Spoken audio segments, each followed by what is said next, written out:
সাবেক প্রধানমন্ত্রী শেখ হাসিনার বাণিজ্য উপদেষ্টা ও বিজিএমইএর সাবেক সভাপতি সিদ্দিকুর রহমান ও তার সহযোগীদের বিরুদ্ধে জালিয়াতি ও প্রতারণার প্রতিবাদ জানিয়েছেন ভুক্তভোগী ডেভেলপার ব্যবসায়ী শফিকুল ইসলাম। শনিবার বাংলাদেশ ক্রাইম রিপোর্টার্স অ্যাসোসিয়েশন মিলনায়তনে আয়োজিত এক সংবাদ সম্মেলনে তিনি এ দাবি জানান। এ সময় ফ্ল্যাটের একাধিক ক্রেতা উপস্থিত ছিলেন।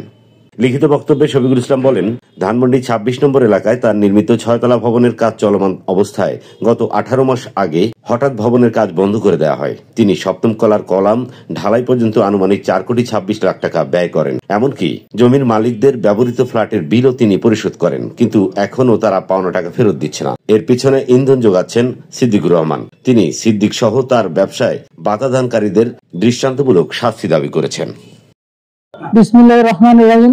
২৬ উত্তর ধানমন্ডি কলাবাগানের একটি প্রজেক্ট আমরা ৭ তলা ভবন করা অবস্থায় কোম্পানির নাম হচ্ছে ইসলাম ডেভেলপমেন্টস এন্ড হোল্ডিংস লিমিটেড। ৬ তলা বিল্ডিং আমরা মোটামুটি গাঁথনি টাতনি সহ কমপ্লিট করেছি।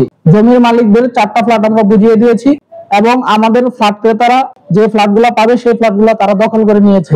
আমরা বারবার তার সাথে যোগাযোগ করার ক্ষেত্রেও তারা কোনো কর্ণপাত করছে না। তারা আমাদেরকে ঢুকতে দিচ্ছে না, তালা মেরে দিচ্ছে এবং হুমকি ধুমকি দিচ্ছে। তা আমাদের পজিশন পাওয়ার জন্য বারবার আমরা যোগাযোগ করলেও তারা এগুলোর কোনো কর্ণপাত করছে না এবং জোরপূর্বক দখলে নিয়ে আমাদেরকে হুমকি ধুমকি দিচ্ছে। সরকারের কাছে আমাদের আকুল আবেদন হচ্ছে যে আমাদের পজিশন যেন আমরা ফিরে পেতে পারি এবং আমাদের ফ্ল্যাট ক্রেতাদেরকে যেন আমরা বুঝিয়ে দিতে পারি। এটা হচ্ছে আমাদের আকুল আবেদন এবং আমাদের নিরাপত্তা চাচ্ছি।